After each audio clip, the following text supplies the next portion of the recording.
श्री परमात्मने नमः। यथार्थ गीता श्रीमद्भगवद गीता अथ द्वादशोऽध्यायः। अध्याय 12वा।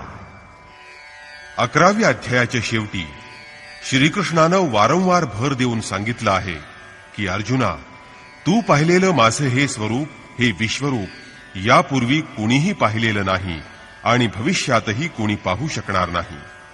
तपानं, यज्ञानं किंवा दानानं देखील माझं दर्शन सुलभ नाही, परंतु माझ्याशिवाय इतरत्र आपली श्रद्धा विचलित होऊ न देता जो तैलधारेप्रमाणे सातत्यानं माझं चिंतन करतो, माझी अनन्य भावानं भक्ती करतो, त्याच्यासाठी मात्र माझं प्रत्यक्ष दर्शन, मला तत्वानं जाणणं आणि माझ्यामध्ये प्रवेश या तिन्ही गोष्टी सुलभ आहेत। म्हणून हे अर्जुना, तू निरंतर माझं चिंतन कर, माझा भक्त बन। अध्यायाच्या शेवटी त्यांनी अर्जुनाला सांगितलं की तू मी निर्धारित केलेली कर्मच कर, मत परमहा, परंतु मतपरायण होऊन ती निर्धारित कर्म कर। अनन्य भक्तीमुळे भगवंताची प्राप्ती करून घेता येते। स्वाभाविकच अर्जुनानं प्रश्न विचारला की तत्परायण होऊन अनन्य भावानं तुझी भक्ती करणारा भक्त आणि तुझ्या अक्षर तसंच अव्यक्त स्वरूपाची उपासना करणारा साधक या दोहोंमध्ये कोण श्रेष्ठ आहे? इथं अर्जुनानं हा प्रश्न श्रीकृष्णाला तिसऱ्यांदा केला आहे। तिसऱ्या अध्यायात त्यांनी सांगितलं होतं की जर निष्काम कर्मयोगापेक्षा सांख्ययोग आपल्याला श्रेष्ठ वाटतो, तर मग मला तुम्ही भयंकर अशा कर्मयोगाची उपासना का करायला सांगता? यावर श्रीकृष्णाने त्याला सांगितलं होतं की अर्जुना, निष्काम कर्मयोग तुला चांगला वाटो की ज्ञानमार्ग, परंतु योग साधनेच्या या दोन्ही मार्गात कर्म तर करावंच लागतं। जो निग्रहानं इंद्रियांचं दमन करतो, परंतु मनामध्ये मात्र विषयांचं स्मरण करतो, तो ज्ञानी नसून दांभिक आहे। आणि म्हणून हे अर्जुना, तू कर्म कर। कोणतं कर्म करावं? नियत कुरु कर्मत्वम, मी निर्धारित केलेली कर्म कर। पण हे निर्धारित कर्म म्हणजे काय? यावर श्रीकृष्णांनी सांगितलं, यज्ञाची प्रक्रिया म्हणजे एकमात्र कर्म होय। यज्ञविधी म्हणजे काय ते सांगताना ते म्हणतात की अनन्य श्रद्धेनं ईश्वराची आराधना करणं आणि निरंतर चिंतन म्हणजे यज्ञविधी आहे। या यज्ञविधीमुळे परमतत्वात प्रवेश मिळवता येतो। निष्काम कर्ममार्ग आणि ज्ञानमार्ग या दोन्हीमध्ये जर कर्म करावयाचं आहे, यज्ञासाठी क्रिया करावयाची आहे, तर मग दोन्ही मार्गात फरक काय आहे? भक्त आपली सर्व कर्म भगवंताच्या ठिकाणी समर्पित करून त्याचा आश्रय घेऊन यज्ञार्थ कर्म करण्यास प्रवृत्त होतो, तर सांख्ययोगी आपल्या शक्तीला जाणून आपल्या सामर्थ्यावर विश्वास ठेवून तीच कर्म करण्यास प्रवृत्त होतो। 5व्या अध्यायात अर्जुनानं पुन्हा प्रश्न केला की भगवन, आपण कधी सांख्ययोगाची प्रशंसा करता, तर कधी समर्पित भावनेनं केल्या जाणाऱ्या निष्काम कर्मयोगाची प्रशंसा करता। तेव्हा या दोन मार्गात श्रेष्ठ मार्ग कोणता? वास्तविक आत्तापर्यंत अर्जुनाला समजून चुकलं होतं की दोन्ही मार्गामध्ये कर्म तर करावंच लागणार आहे। तरी देखील या दोन मार्गांमधील जो श्रेष्ठ मार्ग आहे तो पसंत करू इच्छित आहे।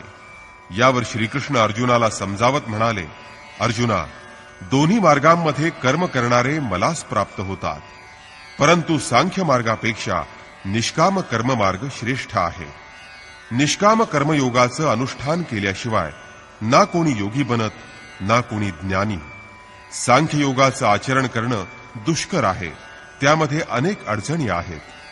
या ठिकाणी अर्जुनानं तिसऱ्यांदा प्रश्न केला की भगवन, जे अनन्य भक्तीनं आपली उपासना करतात आणि जे अव्यक्त अक्षराची उपासना सांख्य मार्गानं करतात, त्यामध्ये कोण श्रेष्ठ आहे?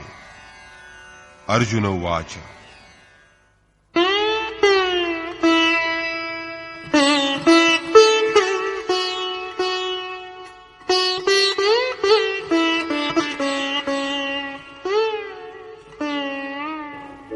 एवं सततयुक्ताये भक्तास्त्वां पर्युपासते ये चाप्यक्षरमव्यक्तम् तेषां के योगवित्तमाः। एवं म्हणजे अशा प्रकारे आपण जो विधी सांगितला त्याप्रमाणे जे भक्त आपल्याला शरण येऊन सतत आपल्या स्वरूपाच्या ठायी युक्त होऊन आपली अनन्य श्रद्धेने उपासना करतात आणि दुसरे जे भगवंताच्या अव्यक्त आणि अक्षर स्वरूपाची उपासना करतात, ज्या ठिकाणी आपण स्वतः स्थित आहात अशा दोन प्रकारच्या भक्तांमध्ये अधिक श्रेष्ठ आणि गुणवान तसंच उत्तम योगवेत्ता भक्त कोणता? यावर श्रीकृष्ण म्हणाले, श्री भगवान उवाच,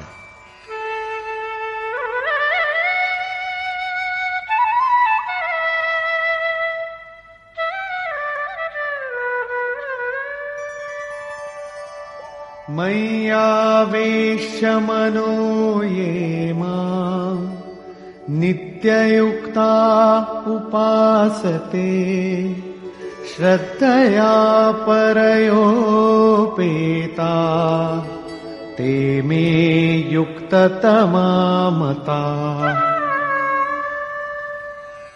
हे अर्जुना, माझ्या ठिकाणी मन एकाग्र करून निरंतर माझ्या ठिकाणी युक्त होऊन जे भक्तजन अनन्य श्रद्धेने युक्त होऊन मला भजतात ते मला सर्वश्रेष्ठ योगी वाटतात। ये त्वक्षरमनिर्देश्यम् अव्यक्तम् पर्युपासते सर्वत्र गमचिन्त्यम् च कूटस्थमचलम् ध्रुवम्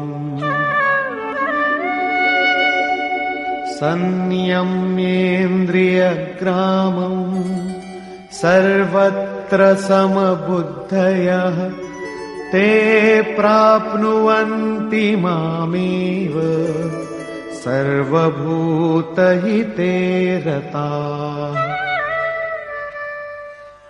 जो पुरुष इंद्रियांच्या समुदायाचं संयमन करून मनबुद्धीच्या चिंतनापलीकडे असणाऱ्या म्हणजे अचिंत्य सर्वव्यापी अनिर्वाच्य ईश्वराशी नित्ययुक्त असणाऱ्या अचल अव्यक्त आकाररहित आणि अविनाशी अशा ब्रह्माची उपासना करतो, तसंच सर्व प्राणीमात्रांचं हित करण्यात तत्पर असतो आणि जो सर्वत्र समबुद्धी ठेवणारा असतो असा योगी देखील मलाच प्राप्त होतो। ब्रह्माची आत्ता सांगितलेली सर्व विशेषणं मलाही लागू पडतात।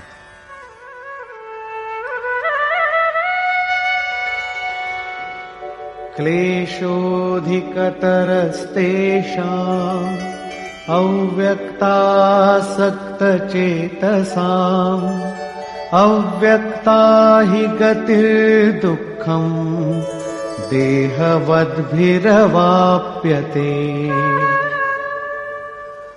अव्यक्त अशा परमात्म्याच्या ठिकाणी ज्यांचं चित्त आसक्त आहे त्यांना साधना करताना अधिक क्लेश पडतात, कारण देहाभिमानींना अव्यक्त ब्रह्माच्या प्राप्तीचा मार्ग कष्टानं साध्य होतो। योगेश्वर श्रीकृष्ण सद्गुरू होते, अव्यक्त परमात्मा त्यांच्यात व्यक्त होता। ते म्हणतात की जो अनन्य भावानं महापुरुषांच्या आश्रयाला न येता स्वतःच्या सामर्थ्याच्या जोरावर पुढे जातो आणि मी या अवस्थेत आहे, पुढे या अवस्थेत जाईन, मी माझ्यातील अव्यक्त शरीर प्राप्त करेन, ते माझेही रूप असेल, मी मीच आहे, अशा प्रकारे विचार करतो। प्राप्तीची वाट न बघता आपल्या शरीरालाच सोहम म्हणतो। हा अहंकारच साधकाला त्याच्या ब्रह्मप्राप्तीच्या मार्गात विघ्नरूप ठरत असतो। तो दुःखालयम अशाश्वतम मध्येच भ्रमत राहतो। परंतु जो मला शरण येतो तो ये तु सर्वाणि कर्माणि मयि सन्न्यस्य मत्पराः अनन्येनैव योगेन मां ध्यायन्त उपासते। जे मतपरायण होऊन आपली सर्व कर्म म्हणजे आपली आराधना मला अर्पण करून अनन्य भावानं योगाद्वारे म्हणजेच उपासनेच्या प्रक्रियेद्वारे भक्तियोगानं माझं ध्यान करत उपासना करतात। तेषामहं समुद्धर्ता मृत्युसंसारसागरात् भवामि न चिरात् पार्थ मय्यावेशितचेतसाम्। माझ्या सगुण स्वरूपाच्या ठिकाणी ज्यांनी आपलं चित्त ठेवलं आहे त्या भक्तांचा मी या मृत्यूरूपी संसार सागरातून शीघ्र उद्धार करतो। याप्रमाणे भगवंताच्या ठिकाणी चित्त ठेवण्याची प्रेरणा आणि विधी यावर श्रीकृष्ण प्रकाश टाकत आहेत।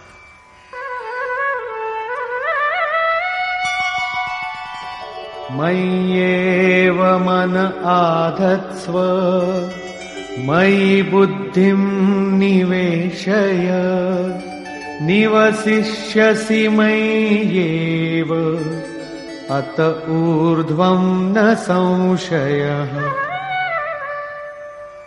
तेव्हा हे अर्जुना, तू माझ्या ठिकाणी आपलं चित्त स्थिर कर, माझ्या ठिकाणीच आपली बुद्धी ठेव, त्यानंतर तू माझ्या ठिकाणी निवास करशील, यात काही शंका नाही।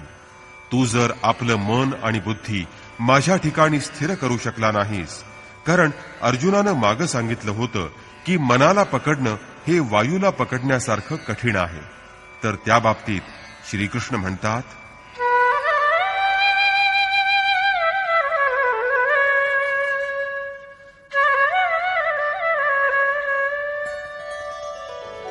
अथ चित्तं समाधातुं न शक्नोषि मयि स्थिरम् अभ्यासयोगेन ततो मामिच्छाप्तुं धनंजय। जर तू तुझं मन माझ्या ठिकाणी स्थिर करण्यास समर्थ नसशील, तर हे अर्जुना, योगाचा अभ्यास करून माझी प्राप्ती करून घेण्याची इच्छा ठेव। म्हणजे चंचल मन जिथं जाईल तिथून त्याला निग्रहानं ओढून काढून उपासनेत आणि चिंतनात लावणं म्हणजे अभ्यास होय। जर हेही करू शकला नाहीस तर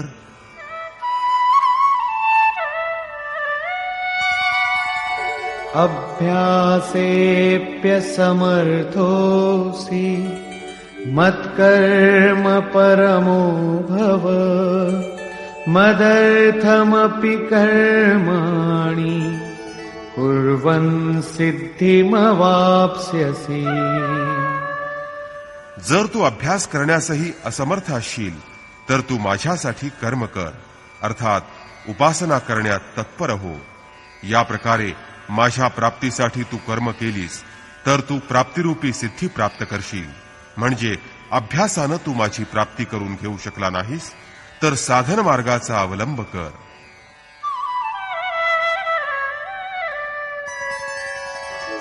अथैतदप्यशक्तोऽसि कर्तुं मद्योगमाश्रितः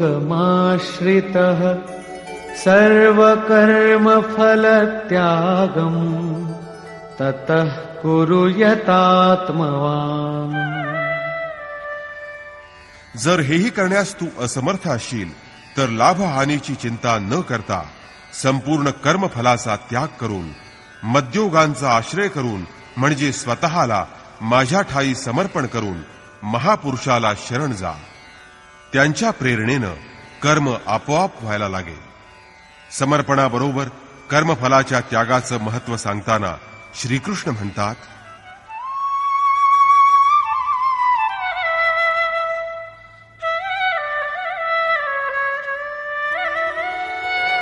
श्रेयो हि ज्ञानमभ्यासाच् ज्ञानाध्यानं विशिष्यते ध्यानात् कर्मफलत्यागः त्यागात् शान्तिरनन्तरम्। मनोनिग्रहाच्या अभ्यासापेक्षा ज्ञानमार्गानं कर्मामध्ये प्रवृत्त होणं अधिक श्रेष्ठ आहे। ज्ञानमार्गानं कर्मामध्ये प्रवृत्त होण्यापेक्षा ध्यान श्रेष्ठ आहे, कारण ध्यानामध्ये इष्टदेवाचा वास असतो। ध्यानापेक्षा संपूर्ण कर्मांचा फलत्याग श्रेष्ठ आहे, कारण इष्टदेवाला कर्मफल समर्पण करीत कर्मयोगाकडे दृष्टी लावून जेव्हा साधक कर्मफलाचा त्याग करतो तेव्हा त्याच्या योगक्षेमाची सर्व जबाबदारी इष्टदेवाची असते. त्यामुळं या त्यागामुळे त्याला तत्काळ परमशांती प्राप्त होते.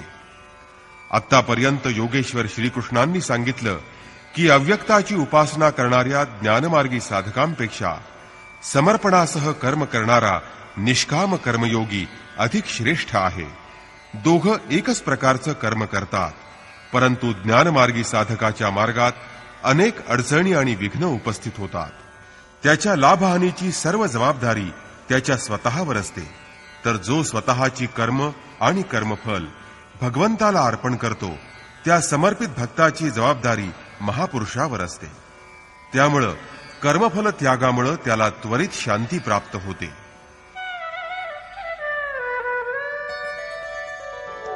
अद्वेष्टा सर्वभूतानां मैत्रः करुण एव च निर्ममो निरहंकारः समदुःखसुखः क्षमी.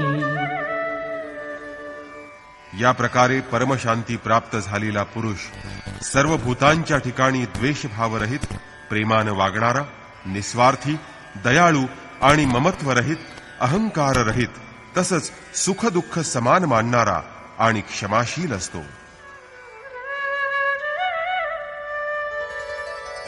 संतुष्टः सततं योगी यतात्मा दृढनिश्चयः मय्यर्पितमनो बुद्धिः यो मद्भक्तः स मे प्रियः. जो योग साधनेमध्ये सतत मग्न असतो, लाभ किंवा हानी झाली तरी जो नेहमी संतुष्ट असतो, मन आणि इंद्रियासहित जो शरीराला आपल्या ताब्यात ठेवतो, दृढनिश्चयी मन आणि बुद्धी ज्यानं मला अर्पित केली आहे, असा भक्त मला खूप प्रिय असतो.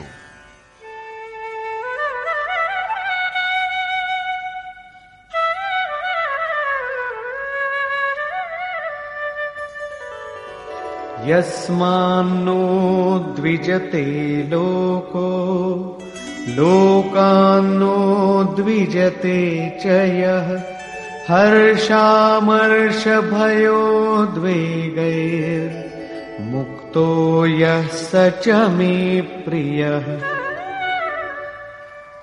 ज्याच्यामुळे कुणाला त्रास किंवा उद्वेग होत नाही आणि जो स्वतः लोकांमुळे त्रासत नाही, जो हर्ष, संताप, भय आणि सर्व उद्वेग यापासून मुक्त आहे, तो भक्त मला प्रिय आहे. साधकांसाठी हा श्लोक अत्यंत उपयोगी आहे. त्यांनी अशा प्रकारे वागलं पाहिजे की त्यांच्याकडून कुणाचं मन दुखवलं जाणार नाही. साधक ही गोष्ट करू शकतो, पण दुसरे लोक असं वागणार नाहीत. ते तर संसारी आहेत, त्यामुळे ते आगीचा वर्षाव करतील, पुष्कळ त्रास देतील, मनाला येईल ते बोलतील. परंतु साधकानं क्रोधित होता कामा नये, चिंतनापासून विचलित होता कामा नये. त्यांनी निरंतर चिंतनात, ध्यानात राहिलं पाहिजे. मनाच्या उद्वेगानं चिंतनात अडथळा येता कामा नये, चिंतनाचा क्रम तुटता कामा नये. उदाहरणार्थ, तुम्ही रस्त्यावर चालताना नियमानुसार डाव्या बाजूनं चालत असलात आणि समोरून दारू पिऊन एखादा इसम येत असेल, तर त्याच्यापासून दूर राहून चालणं ही तुमची जबाबदारी आहे.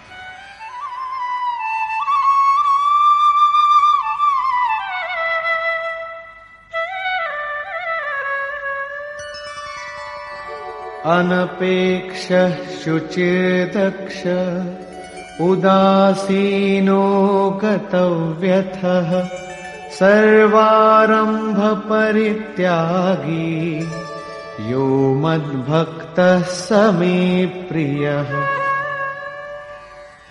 जो पुरुष निरपेक्ष, अंतर्बाह्य पवित्र, आराधनेच्या बाबतीत विशेष जागरूक, वाटेल त्या कामात जागरूक असणं, दक्ष असणं असा इथं अर्थ नाही. श्रीकृष्णाच्या मते कर्म एकच आहे, ते म्हणजे नियत कर्म. आराधना, चिंतन यामध्ये जो दक्ष आहे, जागरूक आहे तो. तसंच जो उदासीन आहे, म्हणजे ज्याच्या ठिकाणी आपपर भाव नाही, जो दुःखमुक्त आहे, सर्व कर्मारंभांचा ज्यानं त्याग केला आहे, असा भक्त मला प्रिय आहे. कोणत्याही कर्माचा आरंभ करायला लागणारा अहंकार त्याच्याजवळ नसतो.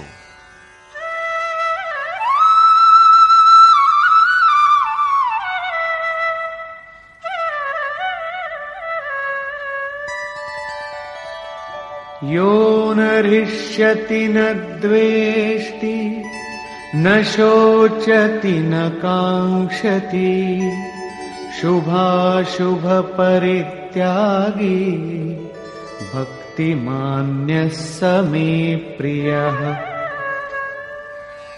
जो हर्ष पावत नाही, जो कधी कुणाचा द्वेष करत नाही, जो शोक करत नाही, जो अप्राप्य गोष्टीची कधी इच्छा धरत नाही, शुभ आणि अशुभ कर्मफलाचा ज्यानं त्याग केला आहे, जिथं कोणतं शुभ वेगळं नाही आणि अशुभ शेष नाही, म्हणजेच ज्यानं चांगलं आणि वाईट या दोन्ही गोष्टींचा त्याग केला आहे, असा अत्यंत भक्तिमान असणारा भक्त मला प्रिय आहे. समः शत्रौ च मित्रे च तथा मानापमानयोः शीतोष्ण सुख दुःखेषु समः संगविवर्जितः. जो पुरुष शत्रू आणि मित्र, मान आणि अपमान यांना समान मानणारा, म्हणजे ज्याची वृत्ती अत्यंत शांत आणि स्थिर आहे, जो शीत आणि उष्ण, सुख आणि दुःख यांच्या ठिकाणी समान असणारा आहे आणि जो आसक्ती रहित आहे, तसंच तुल्यनिन्दास्तुतिर्मौनी सन्तुष्टो येन केनचित् अनिकेतः स्थिरमतिर् भक्तिमान् मे प्रियो नरः. जो निंदा आणि स्तुती समान मानतो, मननशीलतेच्या चरमसीमेवर पोहोचल्यानं ज्याची मनासहित इंद्रिय शांत झालेली आहेत, कशाही प्रकारे शरीर निर्वाह झाला तरी तो त्यात म्हणजे जे मिळेल त्यात संतुष्ट असतो, आपल्या घरात ममत्वरहित आणि आसक्ती न ठेवणारा असतो, भक्तीच्या परमसीमेवर पोहोचलेला तो स्थिर बुद्धी असणारा भक्त मला प्रिय आहे.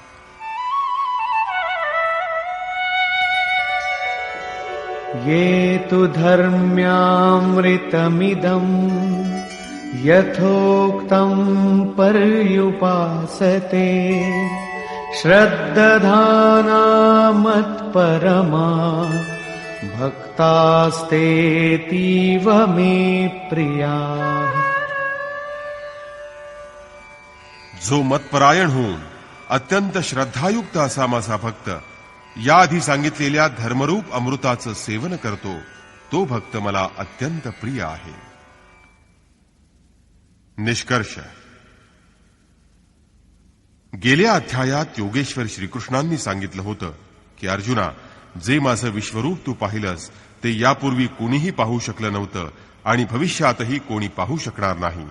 परंतु जो मला अनन्य भक्तीनं किंवा अत्यंत प्रेमानं माझी आराधना करतो, जो माझी उपासना करतो, तो भक्त माझं हे स्वरूप पाहू शकेल, तसंच माझं तत्व, माझं स्वरूप यथार्थपणे जाणू शकेल. एवढंच नव्हे तर तो माझ्यामध्ये प्रवेशही मिळवू शकेल.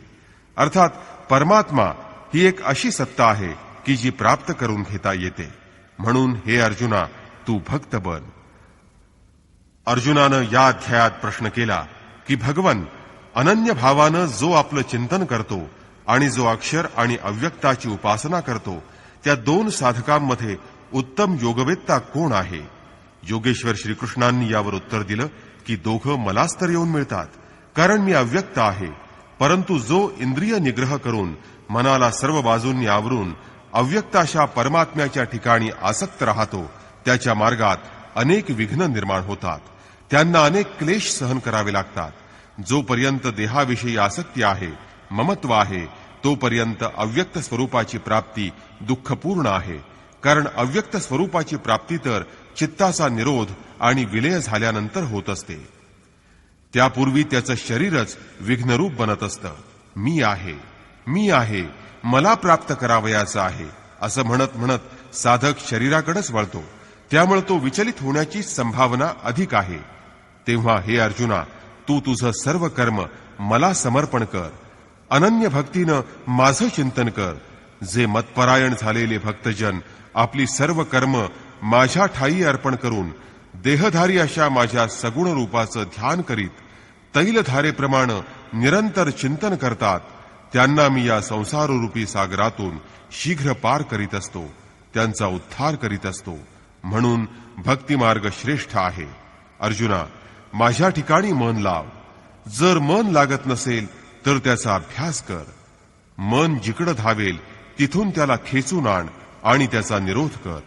ही गोष्ट करण्यासही तू असमर्थ असशील तर तू कर्म कर. कर्म एकच आहे, ते म्हणजे यथार्थ कर्म होय. तू कार्यम कर्म कर, दुसरं कोणतंही कर्म करू नकोस. तू एवढंच कर्म कर. मग भवसागर पार होवो की न होवो, जर हेही करायला तू असमर्थ असशील तर स्थितप्रज्ञ, आत्मवान आणि तत्वज्ञ महापुरुषाला शरण जा आणि संपूर्ण कर्मफलाचा त्याग कर. असा त्याग केल्यानं तुला परमशांती प्राप्त होईल. त्यानंतर परमशांती प्राप्त झालेल्या भक्ताची लक्षणं सांगताना योगेश्वर श्रीकृष्ण म्हणाले, जो सर्व भूतांचा द्वेष न करणारा, दयाळू आणि करुणामय, ममत्व आणि अहंकार रहित असतो, असा भक्त मला प्रिय असतो. जो ध्यानयोगामध्ये निरंतर तत्पर असतो, जो आत्मवान, आत्मस्थित असतो, तो भक्त मला प्रिय असतो. जो कोणाला त्रास देत नाही आणि कोणाच्या त्रासानं त्रासून जात नाही, असा भक्त मला प्रिय असतो. जो अत्यंत पवित्र आहे, जागरूक आहे, सर्व प्रकारच्या व्यथांबाबत जो उदासीन आहे, ज्यानं काम्य फलाचे सर्व आरंभ म्हणजे उद्योग सोडलेले आहेत आणि ते सोडून ज्यानं भवसागर पार केला आहे, असा भक्त मला प्रिय आहे. जो निरपेक्ष आहे, ज्यानं सर्व इच्छांचा त्याग केला आहे, शुभाशुभ कर्मफलांचा ज्यानं त्याग केला आहे, असा भक्त मला प्रिय आहे. जो निंदा आणि स्तुती समान मानतो, जो मौनी आहे, मनासहित ज्याची इंद्रिय शांत आणि स्थिर आहेत, जो शरीर निर्वाहासाठी जे मिळेल त्यात संतुष्ट आहे, जो ममता रहित आहे, शरीर रक्षणामध्ये ज्याला आसक्ती नाही, असा स्थितप्रज्ञ आणि भक्तिमान पुरुष मला प्रिय आहे. या प्रकारे 11व्या श्लोकापासून 19व्या श्लोकापर्यंत योगेश्वर श्रीकृष्णानं शांती प्राप्त झालेल्या योगयुक्त भक्ताच्या राहणीवर प्रकाश टाकला आहे, जो साधकांसाठी अत्यंत उपयुक्त आहे. शेवटी आपला निर्णय सांगताना ते म्हणाले, जो मतपरायण होऊन अनन्य श्रद्धेनं युक्त असणारा पुरुष यापूर्वी सांगितलेल्या धर्ममय अमृताचं निष्काम भावानं पान करतो, आचरण करतो, तो भक्त मला अत्यंत प्रिय असतो. अशा प्रकारे समर्पणासह कर्म करण्यास प्रवृत्त होणं श्रेयस्कर आहे, कारण त्याच्या लाभहानीची जबाबदारी इष्टदेव सद्गुरू आपल्यावर घेत असतात. इथं श्रीकृष्णानं स्वरूपस्थ महापुरुषांचं लक्षण सांगितलं आहे आणि त्यांना शरण जाण्यास सांगितलं आहे. आणि शेवटी आपल्याला शरण येण्याची प्रेरणा देऊन आपणही एक महान पुरुष आहोत असं त्यांनी सांगितलं आहे. श्रीकृष्ण एक योगी होते, ते एक महात्मा होते. या अध्यायात भक्ती श्रेष्ठ आहे असं सांगितलं आहे, म्हणून या अध्यायाचं भक्तियोग हे नाव योग्य असंच आहे. ओम तत्सदिति श्रीमद्भगवद्गीतासूपनिषत्सु ब्रह्मविद्यायां योगशास्त्रे श्रीकृष्णार्जुन संवादे भक्तियोग नाम 12ोऽध्यायः. याप्रमाणे श्रीमद्भगवद्गीता रूपी उपनिषदातील ब्रह्मविद्यांतर्गत योगशास्त्रातील श्रीकृष्ण आणि अर्जुन यांच्या संवादातील भक्तियोग नावाचा 12वा अध्याय समाप्त झाला. इति श्रीमत्परमहंस परमानंदस्य शिष्य स्वामी अड्गडानंद कृते श्रीमद्भगवद्गीतायाः यथार्थ गीता भाष्ये भक्तियोग नाम 12ोऽध्यायः. अशा प्रकारे श्रीमत्परमहंस परमानंदजींचे शिष्य स्वामी अड्गडानंद कृत श्रीमद्भगवद्गीतेवरील भाष्य यथार्थ गीता यामधील भक्तियोग नावाचा 12वा अध्याय समाप्त झाला. हरि ओम तत्सत.